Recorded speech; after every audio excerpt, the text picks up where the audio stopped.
ku ne xam ne ne yàlla daa bind te yemalewul am na ñu matal am ñu matlewul waaye ba mottali amee ba léegi kenn sonnatul buur kattan di produit 100% naturel sans effet secondaire ñu defare ko li nga xamante ni moo di petit cola bisaab ak jinjeer ñoo ngi jàppale leen ci seen wàllu kattan ak seen wàllu wërgu-yaram bu nekk jarna fi nguur ak keng ba ci kikirikiij waaye bii mooy seen buur di buur kattan ballonnement moo ci mën constipation faiblesse sexuelle diabète sinusite éjaculation précoce di joxe appétit sexuel teg ci itam day raxas sa biir ba mu set wecc wooteel gaaw ci 77 413 59 24 77 413 59 24 xar yëpp xar lañ waaye laadum da ciy gën te bu ñu nee góor ngóoraa tax.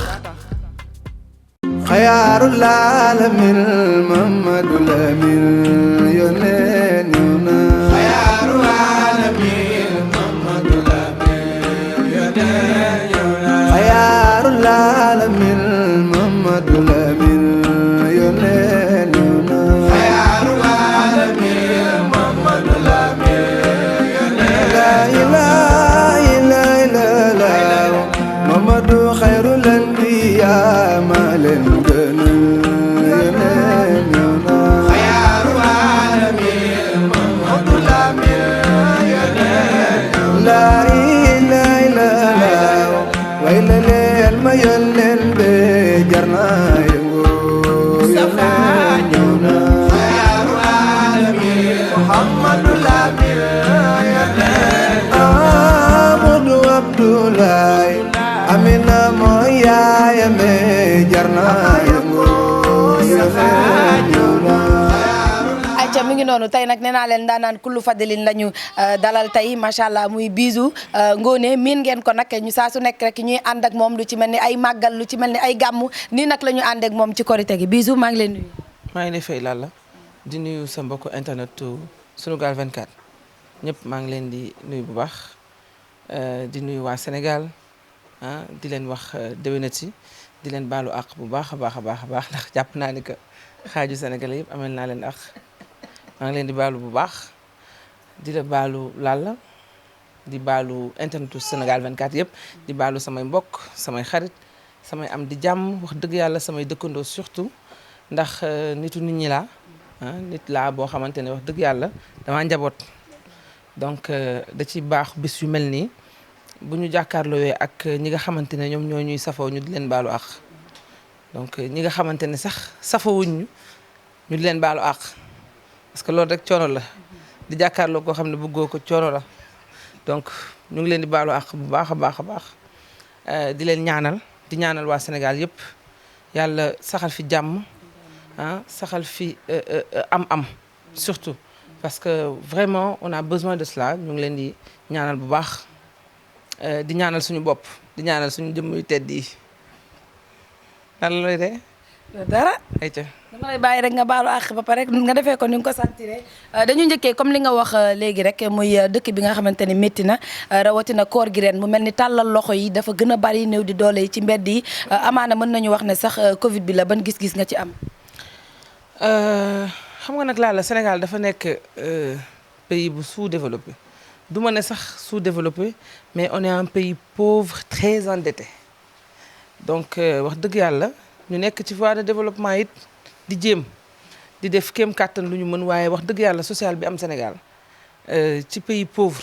néew na ngay dem ci pays boo xamante ne pays pauvre lañ koy tuddee mu am fi donc social bi nga xamante ne jeunes yi ñu ngi koy doxee kilifa yi di ko doxee nit yi di ko doxee biir Sénégal naam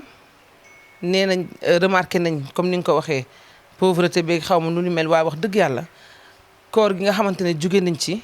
da ngay gis social yi nga xamante ne jeunes yaa ngi koy def mu néew mu bari kenn ku ci nekk yaa ngi def aide yaa ngi def don yaa ngi def service ndogu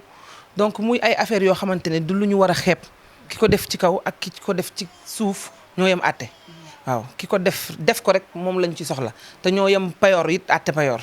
donc wax dëgg yàlla ñàkk ko def moo baaxul toppandoo it ci lu baax donc dañuy sant yàlla donc wax dëgg yàlla di gën a ñaaxaat suñu bopp xam ne que wax dëgg yàlla yàlla moo bind te yemalemul waaye ñi nga xamante ne ñoo tane ñi amul ñu fexe leen dimbali parce que fii kenn ku ci nekk ci ñun la nga yor duñ la ko dencaale du la topp ci sa bàmmeel sa jëf kase moo lay topp sa bàmmeel sa gémminu bopp bi yar la wax dëgg yàlla moom mi la sàkk xar ko dina la warlu la cay dem waaye sa biiru bàmmeel yow yaa cay warlu sa bopp la cay dem donc la cay dem yow mi nga xamante ne yaa nekk si biir àdduna yow yaay fexe lijjanti ko ci jaamu yàlla yi nga xamante ne yàlla moo ne wala xadd karam naa bani aadama lépp lu ma mënti sàkk nit moo ma ci gënal donc ñun ñi nga xamante ne ñun ñooy jaamu yàlla yi nañu dimbalante suñu biir donc loolu kese laa amoon loo xamante ne mën naa ko sàdd ci loolu mais sinon nag kanta sondage du Sénégal pauvre nañu wala pauvre ñu fi nekk nii wala ñu ngi koy dunduñu ko ñun li ñu gis ci suñu bët la gaa yaa ngi dimbalante. d'accord mu mel ni ndimbal gi ba tey ñu bari dañu koy ŋàññi léeg-léeg nga def lu baax ñu ne da ko war a wane ñëpp jot ci ñu gis ren ndimbal gi dafa gën a yokk ñëpp jóg ñëpp ñu ci bari ñu ne ngistal la. Lalla xanaa déggoo li moo tontu léegi sànq sama kàddu nee naa ki ko def ci suuf ak ki ko def ci kaw ñoo yem àtte toppandoo amul ci lu baax kay dañ koy toppandoo par force lu bon lañ dul toppandoo mais lu baax wax dëgg yàlla ñu def ko ngistal ñàkk ko bañ a def ngistal jëf ju nekk bu amee anguille sous roche yàlla moo xam waaye nit ñi nga xamante ne ñoo toog defuñu ko amuñu droit juger waaw. Bijou naka la dundee kooram. sant Serigne Touba bokk kook sama ay rak sama waa famille xam nga man nag wax dëgg yàlla damay sant Serigne Touba sama kër mën ngaa toog ba sa xol sedd doo gis ku fëgg ne Bijou laay seet ku dul ku ma bokkal. man sama waa kër rek lay àndal donc wax dëgg yàlla moi je suis bien sama ay rakk lay àndal sama ay doom wax dëgg yàlla j'ai pas de problème particulier donc koor gi dundeewu ma ko lu dul bànneex ànd kook sama famille ànd kook sama waa kër comme chaque jour ni ñu tàmm di dundee ambiance comme ni ñu fekkee nii la ñu dundee suñu koor ba tey jii may wax ak yow di perturber rek toog di bu teyee ñu waxtaanee koor ci yor-yoru koor bu subaa ñu perturber koor ci yor-yoru koor gi tamit bu gannaaw subaa ñu def lu ñu neex koor nañ ko wax dëgg yàlla alhamdulilah rabbi alamin yàlla dimbali nañu ba wax dëgg yàlla 30 jours yi yàlla dimbali nañu ba ñu woor ko. xam naa ni sax dina am ñu ne kii moo ñëwee yàlla ndax jigéen war naa woor waaye man yàlla dimbali na ma ba 30 jours yi woor naa ko bi ma demee ba nga xamante ne damaa war a dog daf fekk mu tombé korité donc sant yàlla la wax dëgg yàlla. donc dañuy sant Serigne Touba bu baax ci li nga xamante ne wax dëgg yàlla yar nañu ci tàggat nañu ci ñu war a xam suñu bopp waaw base bi dama defee ne ñun gisuñu yàlla waaye Serigne Touba fexe na ba xamal ñu kan mooy suñu borom waaw. d'accord comme li nga wax ci Serigne Touba tamit noonu dañ ci ñëw Bijou gëj nañ ko gis ci cant yi lan moo tax loolu. ban cant. Medinatu Salaam bi man gisuma la xëy na da nga ñëw mën nga ñëw taju li weesu tamit Laylatul Xadr bi tam gisuma la. Medinatu Salaam xam naa yaa ma gisul. waaye bi ma paree émission ku ne gis na si direct bi damaa dem Medinatu Salaam donc fa lañ jóge sax dem fii jógewaat fa ñëw def émission pare delluwaat xam nga nag nit ki boo siwee boo ñëwul taxaw laa ci micro bi rek dañ naan ñëw kon de chaque jour di nga jàpp ne ñëw ma parce que di nga namm sama micro bi yow. Laylatul Xadr man gisuma la kon da ngay ñëw may dem. ankay Laylatul Xadr bi xanaa gis nga sama statut yi de. bu ma yónnee duudu ba mu egg ma ne ko envoyé ma snap fu affaire yi toll mu yónnee ma snap fu affaire yi toll ma ñëw ndànk trace ndànk ànd ak sama gàngoor ñëw xool daal delluwaat. d'accord bii da nga sañ sa sànq am na loo ma limal ci jaaro yeeg yooyu te xam nga man di tudd sa yooyu daf may neex. beebal la bii 18 la bii 18 nga takk. non lii 18 nag xanaa yow xam nga war kii 21 la. yii nag. booy sant xam nga dangay mel ni kuy tiitaru. dëgg la ak cant la rek. waaw kii 21 la boo demee seen gold danga koy am seen gold 2 va liberté si ñoo koy jaay brode bi ma sol pire xel la soxna Bali mu taxaw moom ko jox 450 000 lay jar. du ngeen tàcc ci yéen. yow kii neex na de. du yaa fi indi say supporters teg leen. yow xanaa lu tax amoo bari sa bari bi da nga ko fóotaan wala. sa bari bi ko fóotaan. laala comprendre ma situation bi. an say jaaro mas salam lay jaayee. waaw mas salam. laala moo tax bi nga ma waxee sànq dama bay 21 dama tiit parce que mosuma gis ma xool tàllalal. ose kii ose. tàllal sa yos laa wax. non man la caax rek laa soxla. laala kii ose. ça c'est des transparents regarde. Kapoon la. libaas yaa ngi jël. yaa dugg ci man xam ne bu caméra yi tàkkee man su ma laa bàyyi yow man ak yow xam nga ne ba cooki fee. kon ne rek laal mu mel ni koor gi liggéey bi bariwul ñu ci nekk ñu ngi toog ci seen kër yi après koor gi Bijou ci lan lañ ko mën a xaar. comme d'habitude comme d'habitude après koor gi dañuy retourner waat si suñu activités yi nga xamante ne moom la ñu xamee on est dans la production ñu ngi ci suñu liggéey wax dëgg yàlla àjjuma ji jot confrontation donc wax dëgg yàlla ci événement yi nga xamante ne ñu ngi ci jëm. bokk na ci bi ci jiitu 5 juin Esplanade musée bi nga xamante ne moom moo nekk dend ak Grand Théâtre musée civilisation noire xam ngeen ko bu ñu jógee ci le 5 ñu ngi jëm aussi le 26 bi nga xamante ne moom mooy combat Balla Gaye ak Bombardier le 21 bii ñu ngi dem nuit du bassin donc alhamdulilah activités yi commencé waat na comme corona bi tënkoon nañu ci diir donc dañuy sant yàlla rek bu fekkee ni ñu ngi delluwaat ci suñu ay activités yi nga xamante ne moom la ñu jàpp ni que mooy suñu ay activités donc entre guillemets je pèse bien mes mots donc dañuy santaat yàlla rek te xam ne ci yooyu lañ jëm daal ci date yooyu la ñu jëm. Bijou xam naa ne dañuy ñëw tàggatoo parce que spécial Korité la woon comme ni ma la ko waxee woon mais du ñàkk rek ñu laal ci des fois invité yi nga dajalee benn 10 000 problèmes benn Pawlish benn Ouzin demoon naa seetu ko sànq mu xar foofu ñaar xam nga moom dafa xumb sénégalais yëpp wax ci coow li bari léeg-léeg commentaires yi ak bruit bi naka nga koy dundee. dara positivement. man ak ñoom wax dëgg yàlla damay jàpp ni que sama njaboot lañ bokk rek yàlla boole ma ak ñoom gënuma leen ñi fi nekk gënuma tamit ñi nga xamante ne yàlla boolewul leen ak ñoom donc dama leen di jàppee comme sama bopp waaw nit kenn du ko xeeb comme ni ñu koy waxee man awma arrière pensée ci nit man nit bu may ànd ak moom damay xool le maximum lu positif ci moom ñu koy àndee donc du ma xool dara lu négatif ci nit ba dara di ma ci fekk parce que wax dëgg yàlla maa moom sama bopp wax dëgg yàlla maa moom sama bopp du ma toog fu may stressé du ma toog fu ñuy waxee waxi jàmbur aw ma jot bi donc man ku ma xam dëggantaan xam ne que sama jotaay nu ñuy meekee xaalis laay wut nu ñuy lijjantee ba am ay koppar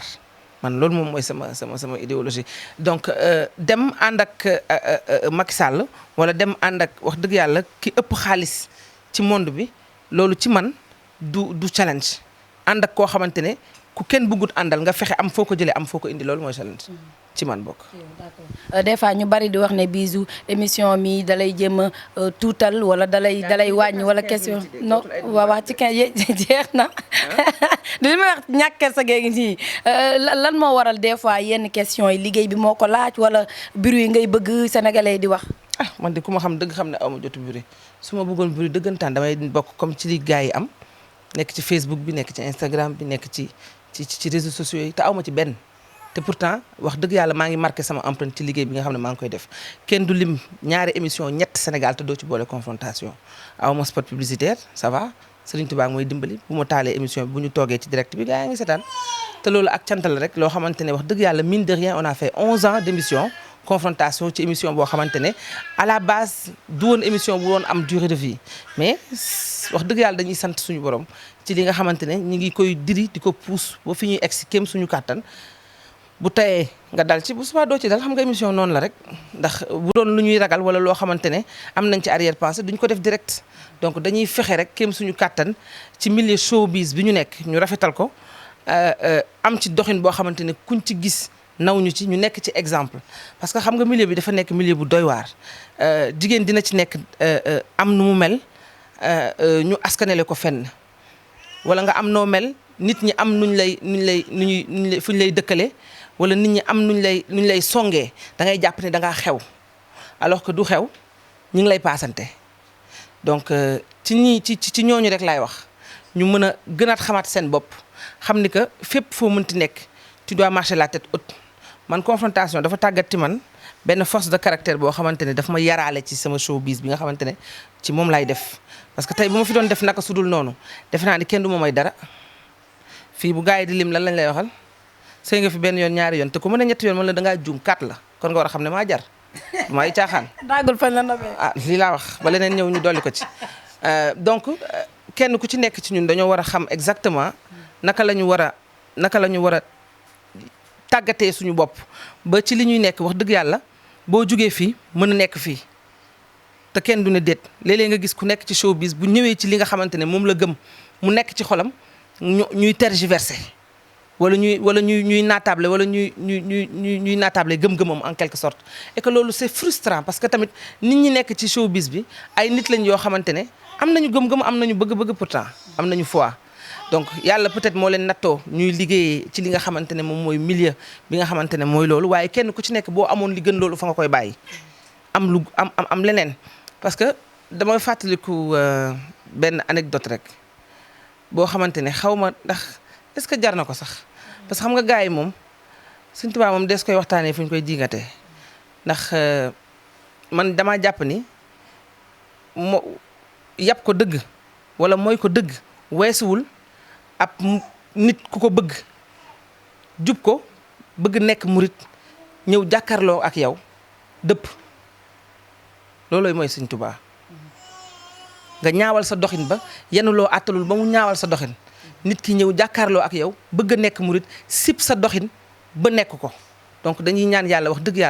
yàlla dimbali ñu ba suñu doxin à chaque fois muy rafet waaw ñuy am base ba tey xam nga base mooy lépp base mooy tax invité bu mu mënti doon boo jàkkaarloo ak moom dafa am looy jiital dafa am luy nekk sa kanam kenn du nekk star sa kanam parce que day bari à chaque fois man tourné naa ak émission kilifa yu bari yoo xamante ne bari nañ wax dëgg yàlla bu ma tàggatoo damay gis soufflé bi ñuy soufflé donc da ngay xam ne que lii du ci sa ngóora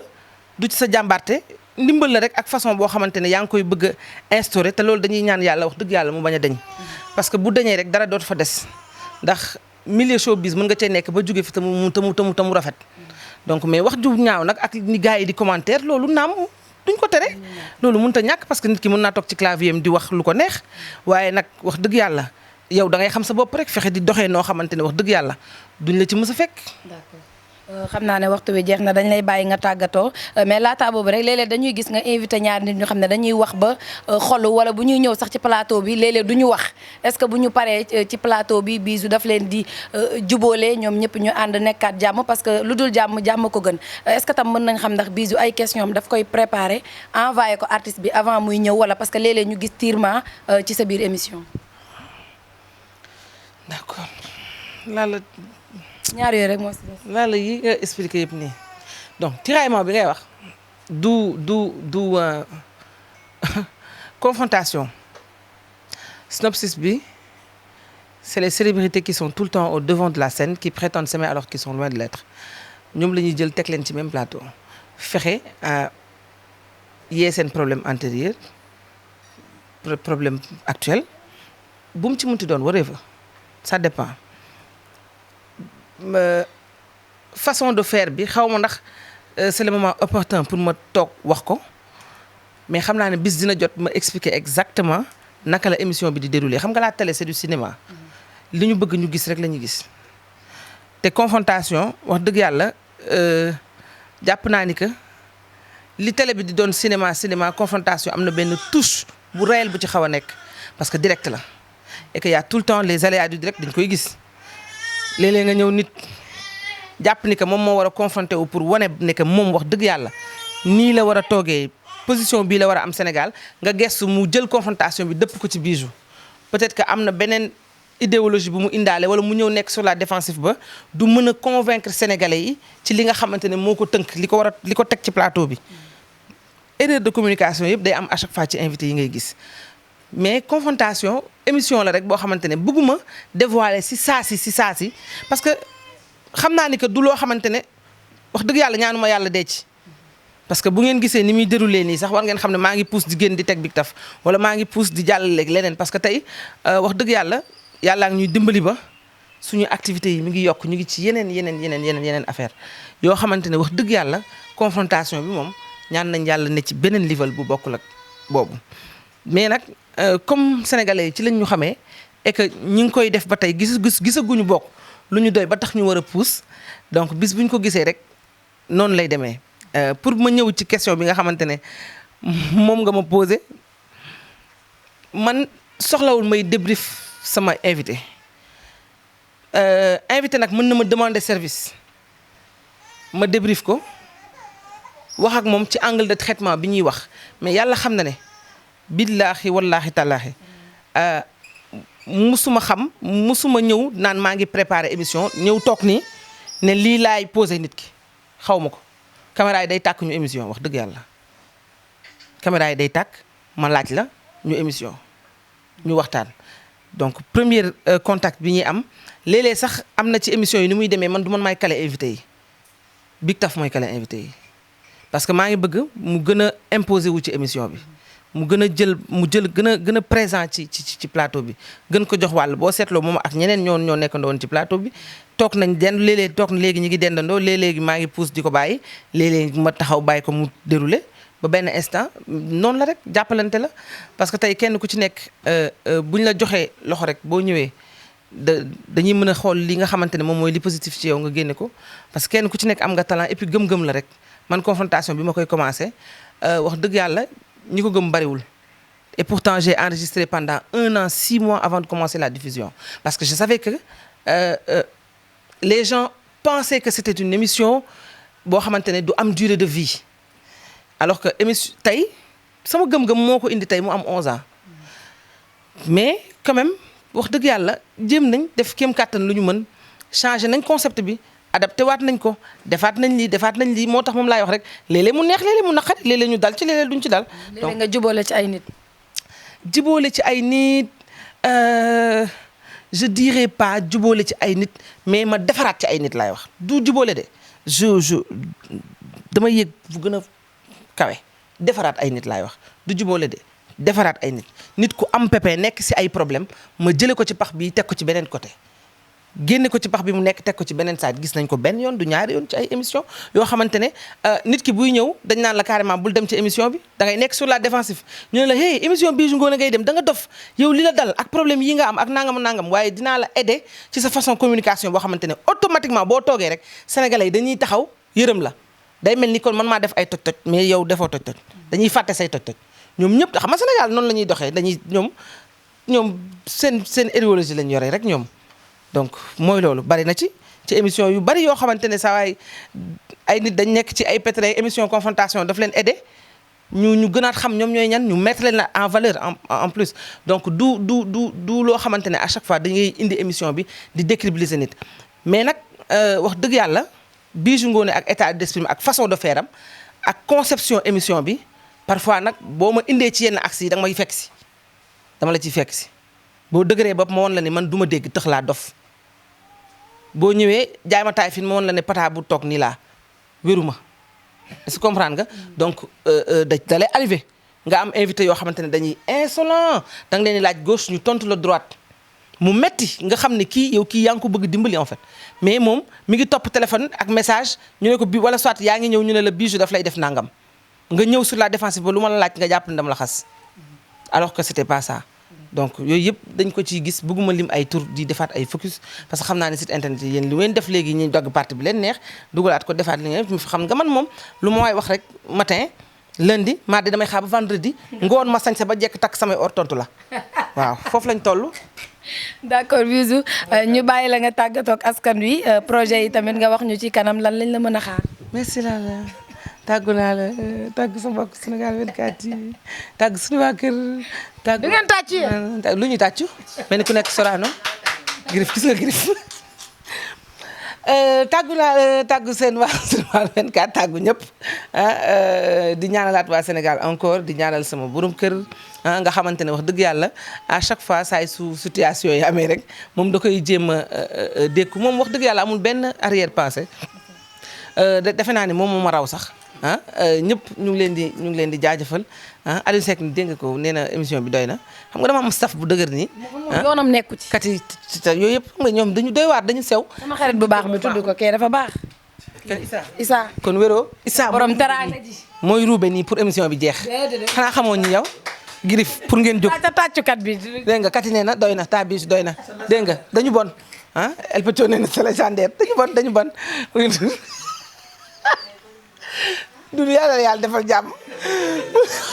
waaw ñi maa leen bañ yaa ngi dégg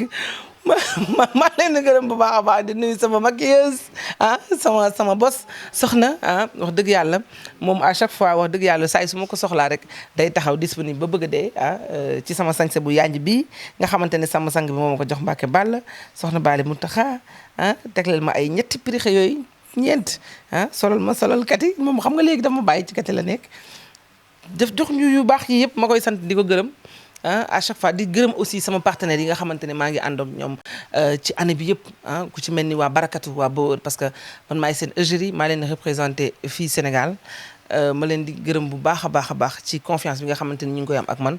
donc bazin brodé ak lépp lu ngeen bëgg rek bu ngeen demee Barakatu da ngeen koy am wax dëgg yàlla ak waa Sen Gold nga xamante ne tamit damaa bokk seen ay égérie wax dëgg yàlla bu nit boo jëndee or gramme 35 sax boo nee Bijou la ak code ba 30 000 nga koy jëndee mu yomb ci yow bu bëgg dee donc dama leen di gërëm bu baax a baax di gërëm Amélia aussi ñoom ñëpp parce que dama leen di sonal ndax man damaa xaw a compliqué comme yanjuma damay bëgg di lijjanti sama image rafetuma comme laal la nii nga xamante ne day ñëw naturellement elle est toujours belle ñu koy gërëm bu baax a wax dëgg yàlla di gërëm waa Sunugal 24 di. ayca mi ngi noonu léegi nag Bijou moo ko wax kii tonton Omaro ak Mbathio dañuy ñëw nga dalal leen foofu lundi yéen ñëpp xaar leen ko mi ngi noonu di leen jaajëfal lu bëree bëri mbokk internet Sunugal 24 comme niñ leen koy waxee rek abonné leen ñàkk abonné wóorul ndax nag lépp fii lay leeree jërë ngeen jëf.